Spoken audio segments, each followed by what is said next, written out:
يا مساء الفل، عاملين ايه؟ دلوقتي هنتكلم في تاني ابيسود في البلاي ليست اللي اسمها دوكر لايكا برو، ودي اللي فيها ان احنا قلنا هنتكلم بتفاصيل اكتر عن دوكر وعن كونسبت الكونتينرز. النهارده هنتكلم عن كونسبت فكره النيم سبيسز. ودايما لما نقول نيم سبيسز فكر دايما في الايزوليشن. هنفهم ايه هو اللي ايزوليتد بالظبط.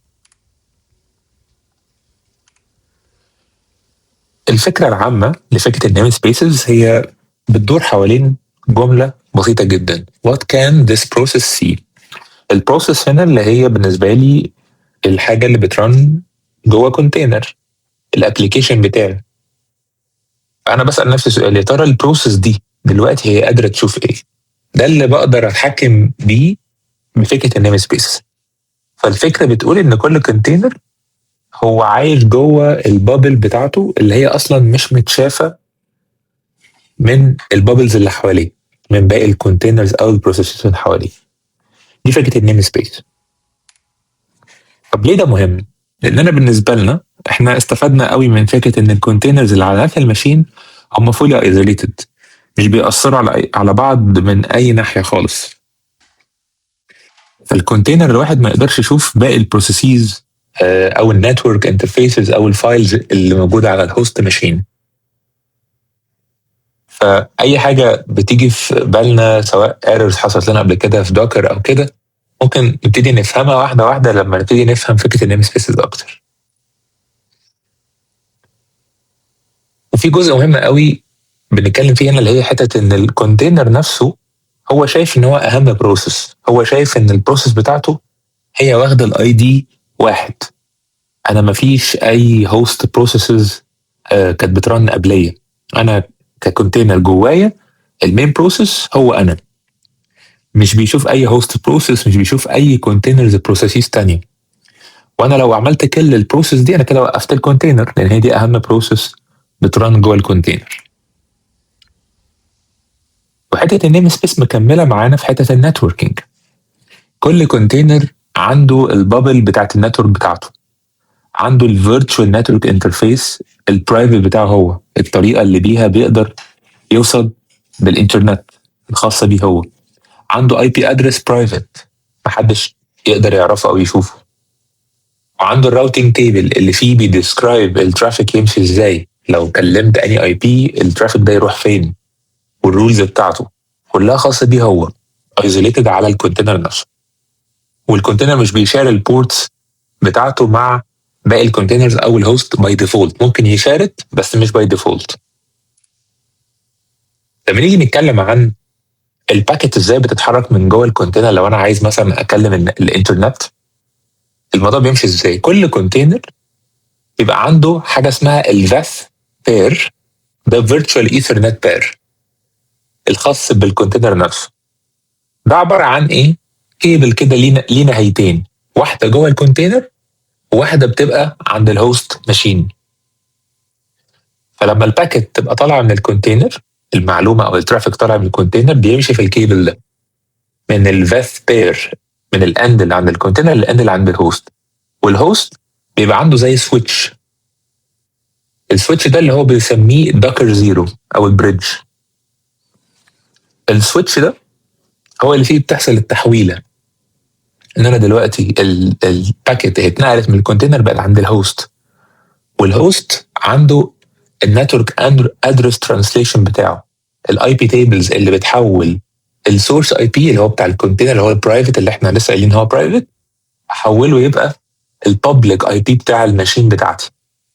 عشان البابليك اي بي ده هو ده اللي يقدر يوصل للانترنت، هو ده اللي شايف الانترنت، هو ده اللي ثرو الريل نتورك انترفيس كارد، كارت الانترنت الحقيقي اللي موجود في الماشين بتاعتي في الكمبيوتر بتاعي، هو ده اللي متوصل على الانترنت.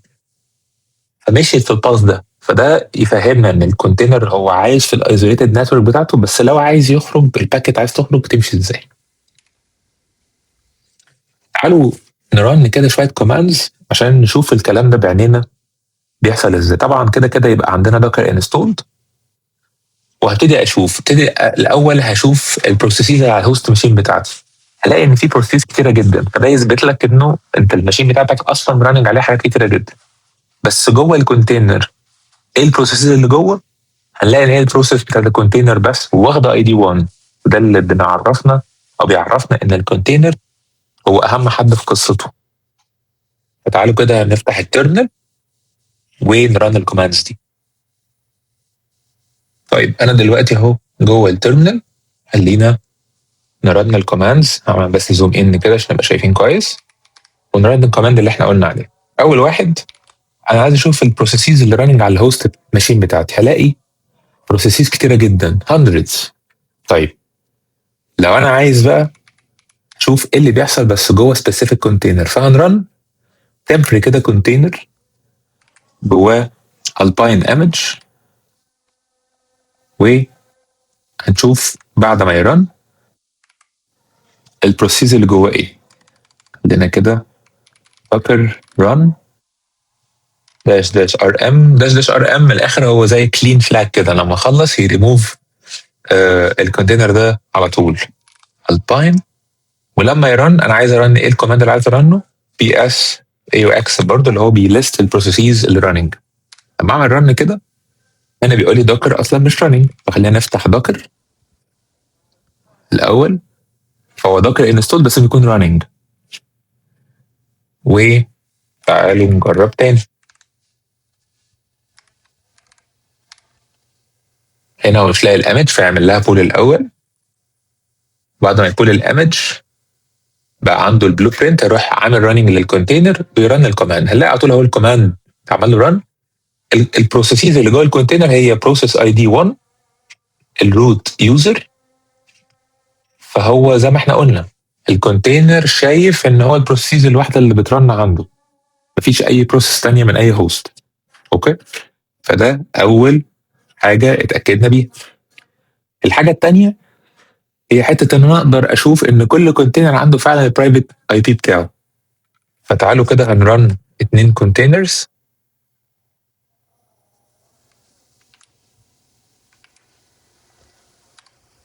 واحد اسمه بوكس 1 من نفس الايمج اللي هي الباين، وواحد اسمه بوكس 2 برضه نفس الايمج بس عشان يبقى عندي 2 مختلفين.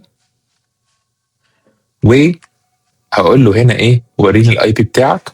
باكسكيوت جوه بوكس 1 كونتينر واقول له انا عايز الاي بي ادرس. هنلاقي هنا ان الاي بي بتاعه اهو، ده الرينج بتاعه 172 17 على 16. لما نيجي نبص على التاني نلاقي ان هو مختلف، كل واحد فيهم مختلف عن التاني في رينج مختلف عن التاني. هنلاقيه 17 172 17 على 16، كل واحد فيهم في رينج مختلف عن التاني. طيب هل هم باي ديفولت شايفين بعض؟ هجرب اخلي بوكس 2 يعمل بينج لبوكس 1 كانه بيحاول يكلمه ثرو النتورك. فانا هقول له انا عايز اعمل دوكر اكسكيوت بوكس 2. انا هدخل جوه بوكس 2 واقول له اعمل ايه؟ اعمل بينج لبوكس 1. هنلاقي ان هو بيقول لي باد ادرس. هو ما يعرفش بوكس 1 ده فين، ما يعرفش الاي بي، مش ما عرفش يعمل ريزولف للاي بي بتاع الكونتينر ده. عشان كده احنا بنقول باي ديفولت هو على نفس الماشين بس كومبليتلي ايزوليتد، كل واحد في النيم سبيس بتاعته. طيب الحاجه الثانيه هي حته الفايل سيستم. احنا لما نتكلم على الايزوليشن نفس الفكره، ان الكونتينر مش شايف اللي بيحصل عندي في الفايل سيستم. فانا مثلا لو هعمل عندي سيكريت مثلا، اسميه مثلا هوست سيكريت. ده سيكريت 2 عشان كنت عملته قبل كده. اوكي، فده عندي انا على الماشين. لو رحت وقومت الكونتينر اللي احنا بنقومه ده دوكر ران داش داش ار ام الباين، وقلت له كده اعمل لي ليست للي عندك في التاب فولدر. مش هو المفروض، او هو مش ايزوليتد، فهو شايف اللي على الهوست. فالهوست بقى فيه فايل اسمه secret2.txt، المفروض يلاقيه. الحقيقه ان انا لقيته فاضي، لان مش منطقي خالص ان باي ديفولت ان الكونتينر يبقى عنده اكسس على الحاجات اللي على الهوست ماشين بتاعتي، الا ان انا بعمل له ماونتنج اكسبلسلي. بقول له ماونت، بقول له شايف اللي في الباث اللي هنا على الهوست ده، انا عايز ده يبقى باصص عندي انا في نفس الباث بس في الكونتينر. فانا لما ليست التمب كاني قادر اشوف خلاص كانك جبت لي الحاجه اللي على الهوست حاططها لي عندي. انا مثلا دلوقتي اقول له دوكر run -rm -v. انا بعمل فوليوم ماونت، بقول له ايه؟ هات لي من التمب ده اللي بيتكتب على الشمال، يعني هيبقى فيه كولن في النص، اللي على الشمال ده اللي على الهوست ماشين بتاعتي secret to.txt. ده انا عايزه تعمله ماونت فين؟ عندنا في الكونتينر /temp /secret to.txt، يبقى موجود عندي اللي عند الهوست ده، يبقى موجود عندي انا كمان ايه في الكونتينر بتاعي في نفس الباس بنفس اسم الفايل. ممكن اغيره بس نخليها بنفس الاسماء للكونسيستنسي. وده اسم الايمج. ولما ترن عايزك تعمل ايه؟ عايزك تعمل لي كات، يعني هات لي الكونتنت بتاع الفايل اللي انت جبته لي بقى من الهوست عشان متاكد ان هو اتنقل. الاقيه فعلا اتعمل له ماونتنج فبقى ده موجود. فلما عملت له كات طلع لي الكونتنت اللي جواه، جاب لي فعلا الكونتنت اللي جواه اللي انا كنت كاتبه. فده مش بيحصل غير لما انا بعمل explicitly mounting، فبقى فيزيبل خلاص، بقت الفايل ده بقى فيزيبل بالنسبه لي. طبعا عايز اعمل كلين اب لكل الحاجات اللي عندي، بعمل docker remove للبوكس 1 وللبوكس 2. اوكي، قال كده انا عندي اي كونتينرز راننج؟ مفيش اي كونتينرز راننج. خلاص احنا كده اتاكدنا انه حته الماونت نيم سبيسز دي هي بتكنترول انا الفايل سيستم بالنسبه لي. ايه الفايل سيستم اللي البروسيس دي قادره تشوفه؟ ايه الفايلات اللي البروسيس دي قادره تشوفها؟ كل كونتينر عنده الروت فايل سيستم بتاعه، عنده التمب وعنده الفايلات الروت بتاعت اللينكس الديفولت بس بتاعته هو، عشان كده باي ديفولت كانت فاضيه لحد ما انا ايه عملت الماونتنج. الهوست فايل سيستم هيدن بالنسبه لي. فده اللي احنا اتعلمناه النهارده. احنا اتعلمنا، خليني ارجع كده للبرزنتيشن.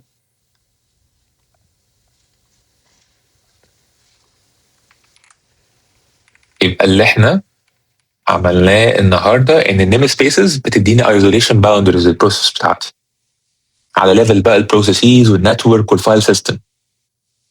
والدوكر بيستخدم النيم سبيسز اندر ذا هود باستخدام اللينكس كيرنل، فدي كلها فيتشرز في اللينكس كيرنل هو مش جايبها من عنده. بس ده كله ده طبعا من غير هايبرفايزر ومن غير في ام. ده برضه لايت ويت زي ما كنا اتكلمنا عنها في الفيديو اللي فات. الابسود اللي جايه هنتكلم عن السي جروبس، هي فكره الريسورس كنترول. احنا اتكلمنا عن البروسيس بتشوف ايه، المره الجايه هنتكلم عن البروسيس قادر يستخدم ايه من الريسورسز بتاعت الهوست ماشين بتاعتنا. اوكي، عجبتكم الابس دي ما تنسوش لايك وشير وسبسكرايب في الحاجات الحلوه بتاعت اليوتيوب، واشوفكم الابس اللي جاي. باي باي.